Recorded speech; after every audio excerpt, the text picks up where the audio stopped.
Have you ever wanted something so bad, to the point of wondering, is this desire mine or was it borrowed? What does that have to do with Macross Plus, you ask? Everything, if we accept that desire is mimetic. Hello, welcome to Tiny Wave TV. If you've been following my Macross journal, welcome back. This was a little different as part of a series of 2 videos. They're related but self-contained, so if you enjoyed this one, be sure to check out the other. Now, as you know, Macross Plus, narrative-wise, is anything but straightforward. It never hands you the answers right away. And the characters, they never fully come into focus. I was over here racking my brains like, what the kun is going on? When I stumbled onto this fun little cheat code, mimetic theory. So what's up with that? We are all copycats. We imitate each other. We learn by imitating. It's just human nature. Philosophers have been talking about this as early as Aristotle. But mimetic theory in particular comes from Girard. And it's all about desire. What it says basically is that our copying each other isn't just about language and manners and stuff. We also copy each other's desires. So if I, the subject, desire something, the object, a lot of times our relationship doesn't look like a straight line. It looks like a gay triangle, like Macross Plus's logo, with a third point, the model or mediator of my desire. Now this triangular affair may or may not lead to conflict and rivalry and tragedy. If it looks like this, you see there's a distance between the subject and the model. They don't live in the same world. Maybe the model has passed away. Maybe it's a fictional character. Maybe it's a giant bird. Isamu desires flying and his desire is mediated by this bird. Can he become rivals with the bird? No. This is called external mediation, which equals minimize chances of violence, we're safe. But if the triangle looks like this, it means the subject and the model can in fact become rivals and will be rivals. That can lead to a whole lot of headaches because they do share the same space. They're both test pilots. There's a project and a girl to win. Isamu and Gold's chaotic dynamic is a perfect example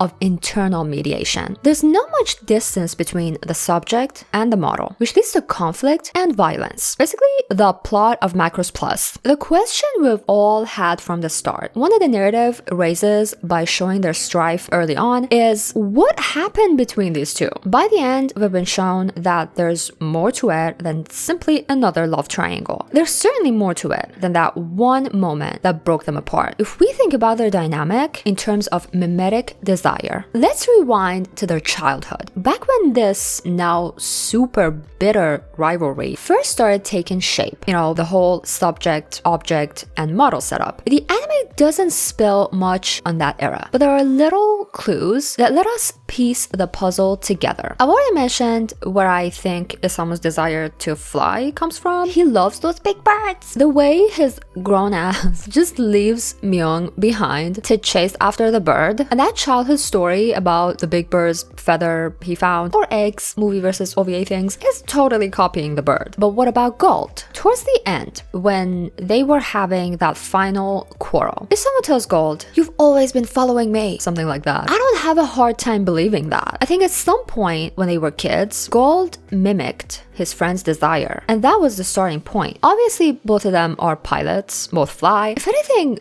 Gold is having a more direct, more I'm a big bird kind of an experience with VF221's technology, but it's also a lot more absorbed in the rivalry aspect of things. Like if he doesn't beat Isamu, he can't feel fulfilled or whatever. Isamu, on the other hand, is more involved with the experience of flight itself. He does want to beat Gold's A2, for sure. We just got all the scenes he's shown drenched in his love for the sky. We don't get that kind of energy from Gold. He's stuck in rivalry mode with his model, Isamu. He's a subject whose main quest is to surpass the model. Another factor relating to their childhood that I think we should consider is that Gold is half Zentradi. This is only mentioned a few times. In the OVA, when Gold is questioned about that act of violence and Millard defends him, this dude is like, "Yo, are you vouching searching for the Zentradi half-breed. In this context, bringing up his race and the way it's brought up is a clear example of prejudice. Then there's the whole idea of Zentradi having this innate tendency toward violence, which pops up in both the movie and the OVA. That should never sat right with me, by the way, even in the OG. Finally, in the movie only, after Gold remembers what really happened with Myung, he tells Isamu, y'all didn't say anything. Did you feel bad for me? Because I'm Zentradi. So yeah, even though Zentradi live peacefully with humans, prejudice against them does exist in this world, apparently. Now, age-wise, Gold is probably part of the first generation of half-human, half-Zentradi kids. Space War 1 ended in 2012. Isamu was a 2015 baby. Gold is around the same age, so he most likely grew up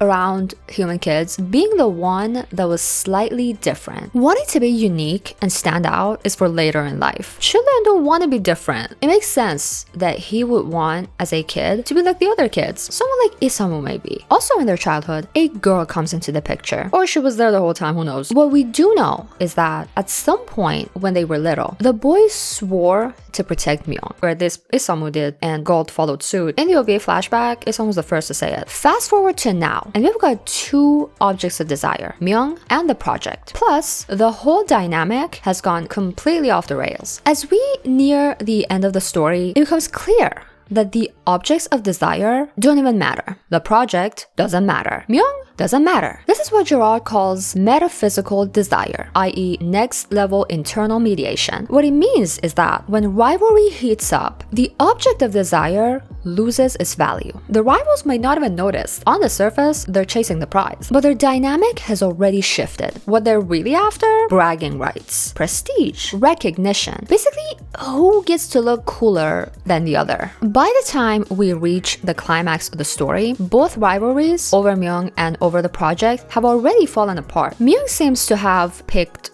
Gold, or at least that's how he and Isamu read the situation, and the project gets cancelled. Does that stop Gold and Isamu from going at each other's throats? No. By now, it's not even about those objects anymore. Finally, they can see their situation, the whole of it, for what it really is. Stupid and tragic. The intense final dogfight, complete with all that silly back and forth, exposes the meaninglessness of the rivalry. The realization hits especially hard for Gold. Remember in his contributions to the whole fiasco, so yeah, they kiss and make up, but by the time they do, the situation has already been blown out of proportion thanks to another player, someone who's had the entirety of the story to squeeze herself into this mimetic mess. Our AI idol, our digital disaster, Miss Sharon Apple. Sharon's character arc, seen through the lens of mimetic theory, reveals some pretty interesting layers. When we first meet her, Sharon's this incomplete AI who relies on Myung to animate her with emotions. She runs on Myung's emotions, basically, and is yet to experience desire for herself. She's a vessel for other people's desires, including Myung, who channels her desire for moving people with her voice through Sharon. But Gertie doesn't stay at this stage. Soon enough, her relationship with desire becomes direct and very, very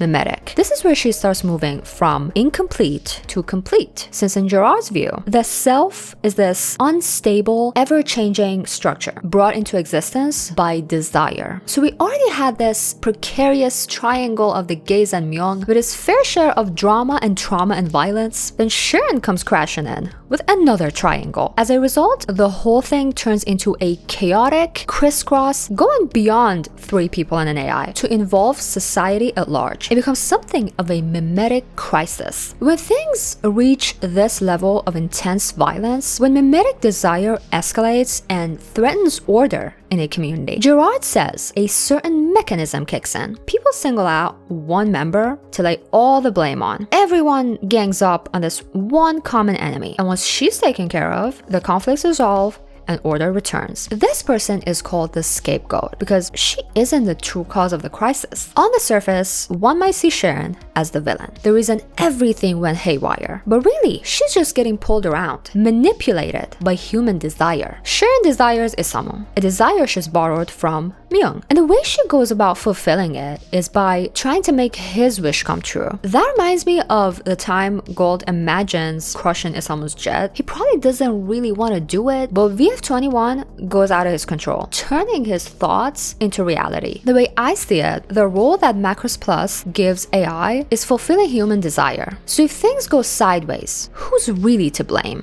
That final scene in the movie, when Sharon is literally broken, saying things like, how did this happen? But I loved him. I wanted him to have his wish. It was heartbreaking. People in the Macross universe will probably remember her as the ultimate villain, but Myung knows what really led to her downfall. Sharon's arc also shapes how we see Myung. Her innermost desires and feelings come through, reflected in Sharon. But in this video, I've mostly skipped what being caught in a love triangle with Isamu and Gold tells us about her and how it affects her. I'll save that for the other video. See you there!